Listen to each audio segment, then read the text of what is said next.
George Walker Bush, do solemnly swear that I will faithfully execute the office of President of the United States. that I will faithfully execute the office of President of the United States. Boys ready to blow, ready for war. Niggas acting like they're ready to go, but I ain't going nowhere. I'm staying right here. Y'all better call the police to the streets. I'm gonna stand on my feet like Muhammad Ali with my fist in the air, saying power to the people. Bush boys ready to blow. Hey, Bush boys ready to blow. Hey, come on. Bush boys ready to blow. Hey, come on. Bush boys ready to blow. Hey, come on. World don't want it, but the boys gon' bring it. It's a new world order. Let the background sing it. Yeah. Bush boys ready to blow.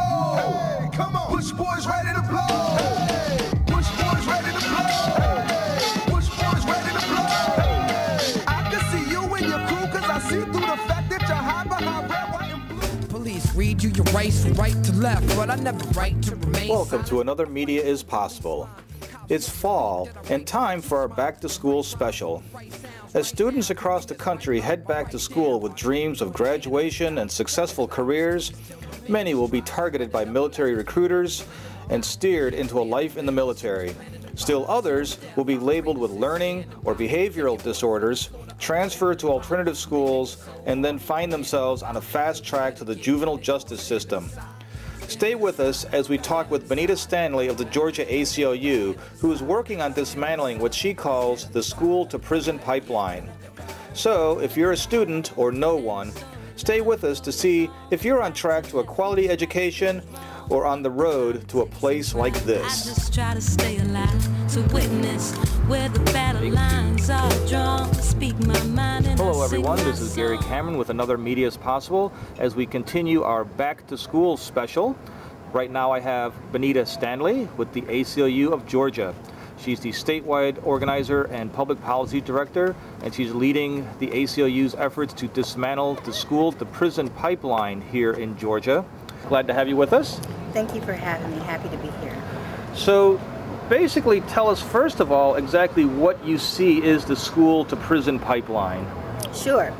The school-to-prison pipeline is essentially a trend that's happening across the nation where predominantly children of color are being pushed out of the public school system and into alternative schools, the juvenile justice system, and even the adult correctional system. And what is, not the motive, but what is causing these students to get put into these special schools like this? The behavioral problems or what? Well, it's complicated. We think that there's a couple public policies that are helping to funnel children out of public schools. One of the first problems that we're seeing is right after the Columbine massacre, which predominantly was in a suburban white area, public policies were passed around the country based on the fear that that kind of violence would happen in schools every day. And so from that, or zero tolerance policies. Zero tolerance policies were adopted everywhere in the country and certainly in Georgia. Under zero tolerance policies, minor typical adolescent infractions are being criminalized to the point where there actually have police officers in the schools who have handcuffs and guns and arrest children and charge them with misdemeanors and felonies, which is problematic because in Georgia at the age of 16, you could be tried as an adult for certain crimes. That's one of the public policies. That's an educational policy that's impacting, pushing children into the pipeline. The second and the biggest problem in public policy impacting the pipeline would be the No Child Left Behind Act. Under the No Child Left Behind Act, school systems and school districts must administer these high-stakes standardized tests on a very frequent basis in order to get the federal funding, and you have to, of course, pass those tests to maintain your funding. So under the No Child Left Behind Act, children who do not test well put their schools and their school districts in a very precarious position. And so it is to the school district's benefit to try to push the children out who are low performers, who don't test well, so that the school can maintain their funding. Now, alternative schools were traditionally set up for children with behavioral problems, children that have been involved in criminal activity and therefore can't function well in a traditional mainstream school environment. what's happening now is, yes, some of those children are being put there, but the majority of the children that are being placed there now are low performers. They're not children who are behaviorally challenged or disruptive or have sort of chronic bad behavior. They're children who simply don't test well. And the problem with that is, as we know through research and studies, that particularly children of color don't test well on standardized tests because they're very culturally biased. So what we're finding is there's a huge number of children of color that are being pushed into these alternative school environments instead of being provided the educational support and social support services they need to function well and to test better in their traditional mainstream school. Now, is there any way in which the alternative schools are actually helping these students in any way improve their test scores or improve their education, or is it just a downward spiral from there into the prison system? We have found that there is very little to almost none in terms of educational services being provided at many alternative schools around the country. And that's not all. There are some that are doing a great job. But most of the alternative schools don't really have any sort of educational services to help children earn their educational credits, transition them back to their mainstream, their regular school system, and graduate on time. And so what we're finding is that children who have been sent to an alternative school don't have the same curriculum and aren't up to par. And even if they were transferred back to their main school, they wouldn't be at an equal standing. And what happens is, if kids get into an alternative school, particularly some bad ones, they give up. And in Georgia at 16 you can check yourself out of school. And so what we found in the state of Georgia is that we are essentially creating this permanent underclass. We have this huge number of children who are just giving up. So these alternative schools are basically one-way streets. You're not seeing students go there for a semester to improve their scores and then come back into the public schools? Is that happening at all? That was the ideal, that was the goal, but we're not seeing that in a lot of alternative schools. And this is not only happening in Georgia, it's happening all over the country. The challenge with the No Child Left Behind Act and the zero tolerance policies is, if a school is incentivized to keep their test scores up and to push out kids, you push out the kids you consider undesirable. Unfortunately, this always tends to be children of color, mostly African American and Latino, also Native American in other parts of the country, but mostly kids who are poor and kids who basically are on the federal lunch program, kids who are poor and kids who have disabilities. So those are the kids that are the most vulnerable and the most likely to be pushed out. What happens once you get to an alternative school is that either you get frustrated because you're actually in an environment where some kids need to be there. Some kids have been in gangs, some kids have shot people, some kids have stabbed another person. And if you're just there because you don't test well, you're going to become victimized. So you need to develop this quote-unquote prison mentality. You need to toughen up to survive, or you need to get out of here because you're not going to survive.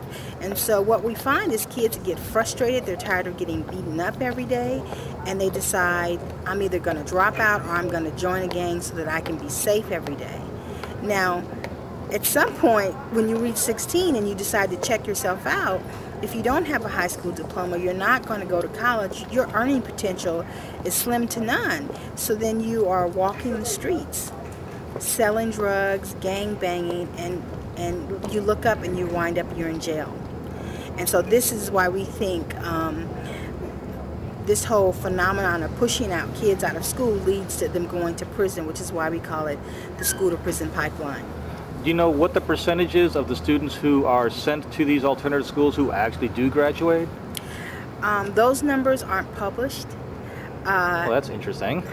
And so, I mean, with the parent groups that I've established across the state, one of the things that we teach the parents to do is to write an open records request letter and submit it to their local school administration and school board to request those kinds of numbers. School districts do not have to count the kids that they push out to alternative schools or who have been sent to juvenile hall. So it automatically inflates their graduation rates. And it doesn't include the kids who dropped out. So the rates that they submit to the State Department of Education, we think are totally inaccurate, because you've missed out on this huge number of kids that you've pushed out. And so we're trying to figure out what happens to those kids and where are they counted. So the alternative schools are funded by the state of Georgia, aren't they? Most of the alternative schools, true, are funded by the State Department of Education, which gets funds from the Federal Department of Education. However, there are some school districts who have decided to outsource their alternative school function, and we have one of those in the city of Atlanta. The Atlanta public school system has contracted with a for-profit corporation called Community Education Partners to, in fact, run their alternative school. And if you are a for-profit corporation and you're getting paid per child per day, it is to your benefit to keep that child there as long as possible. There are some cases that families have told me that a child has been like in the 8th grade for 4 or 5 years at this particular school. And this is just one of the for-profit entities that are running some of the public alternative schools in the state. There are a number of them. And then, of course, that corporation is running many across the nation. I was asking about that because it seems like even though the state is funding the alternative schools, they're basically invisible students. They're completely off the books now once they're out of the public schools and moved into the alternative schools. They're kind of forgotten about, and if they graduate, fine, but we're not going to keep track of how many do and how many don't. Well, unfortunately, I have come to think of these groups of kids as the kids that no one cares about. They're kind of the throwaway population. And as an African American woman, that's very upsetting because most of these children are African American, predominantly African American boys. And we already know that of the over 2 billion people in prisons in this country. I mean 2 million. Excuse me. 2 million. I thought you said 2 billion. That's a little bit high. 2 million people in prisons in this country. The majority of them are African American men. And so it follows that trend. If you're going to continue to incarcerate African American men at a higher rate than the rest of the population, then pushing out these African American boys and criminalizing typical adolescent behavior and kind of leaving them on the street, they're going to wind up in that prison system. So now, what is the next step once they get into the alternative school? What's the next step from there actually being incarcerated? They can actually be incarcerated in elementary school, in middle school, and in high school. They don't even have to get transferred to an alternative school. Under these zero tolerance policies, let's say, for example, if a child gets into a fight on campus, and that fight is considered punishable by a disciplinary panel or a tribunal panel, that child has to go before this panel of administrators in their school system to decide whether that child can be arrested and taken to jail, if that child will be kicked out of the school system for a week, or if that child will be kicked out of the school system for a year. And that's happening every day in Georgia. Now, it seems like when I was in school back in the last century, in the 60s and 70s, if someone was in a fight or someone had some sort of behavioral problems, it was dealt with internally with the school, with the parents.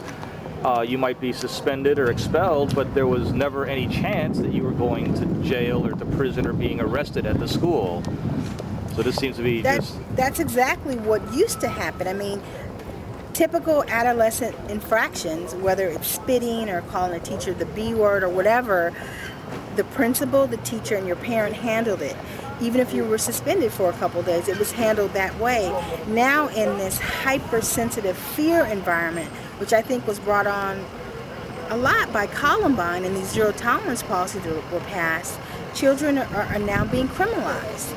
And we can talk about Troy Davis, we can talk about Janarla Wilson, but there is this trend in this country where we don't value children. And we criminalize typical regular behavior that kids do every day, as opposed to giving them positive behavioral intervention and supports, and trying to support them and provide the services they need to make a better decision the next time something like that comes up. Now, what role can the parents play if they feel their children are being railroaded out of the school for minor scuffling or mouthing off to the teacher or something like that, and they don't feel their child really has behavioral problems or is a discipline problem, and they don't want them going into the alternative school, could the parents intervene in some way? And well, yes and no. Once a child is already involved in some sort of behavior that the school system says is inappropriate, that child has already entered the pipeline per se, and it's very hard to stop. It's incredibly hard to stop for poor parents of color. It's easier to stop for more affluential and sometimes white families because they can get an attorney. One of the challenges that parents face is many parents aren't even notified when their child is going to go before a tribunal or a disciplinary panel.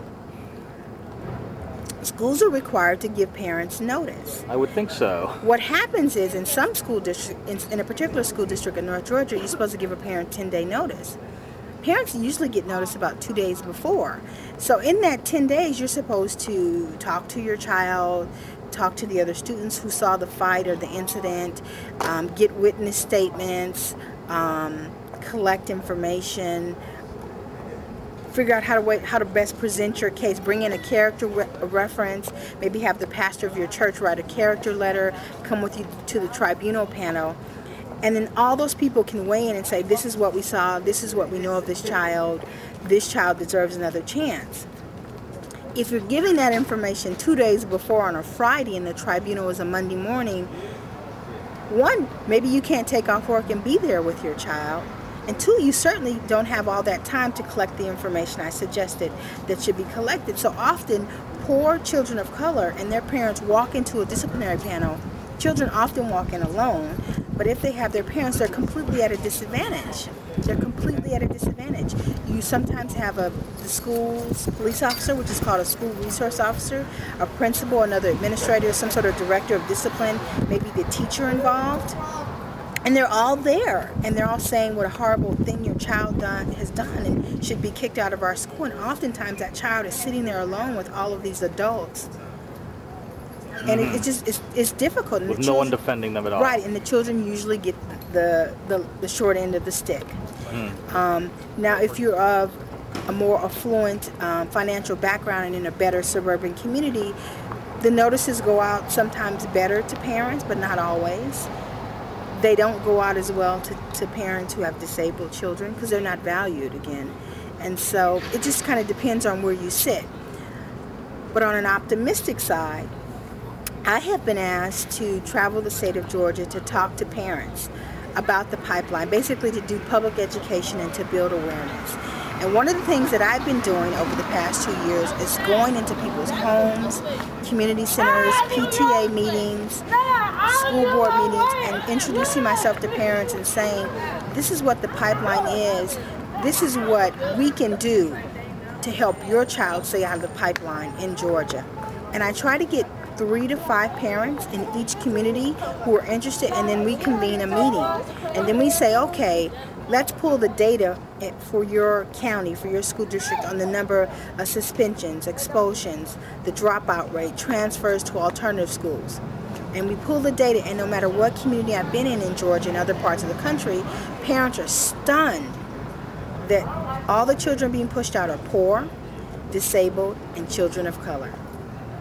And so from there, parents decide they're going to take action. And from that, I have developed what I call my parent-led coalitions to dismantle the school-to-prison pipeline. And I have 16 of those coalitions around the state. And those coalitions have had varying levels of success in their particular communities. I have coalitions from Dahlonega down to Valdosta, Georgia, from Albany over to Augusta to Athens to Rome to Columbus. All over the state. So these parents are really deciding, they look at the data and they say, okay, this is happening in our community, what can we do about it? We can ask the school system to be more forthwith in terms of their data collection and their data sharing. We can ask the school to explain to us why 68% of your suspensions are African American boys when they only represent 32% of our community. Why are you disproportionately disciplining African American boys more harshly than others? And these are parents who are taxpayers, who basically these school board administrators and these school board members work for them, so they have to be accountable to these parents. There's been school districts where one of the parents from a coalition decided they were going to run for a school board seat because they felt like no one on the school board was representing the best interests of their children.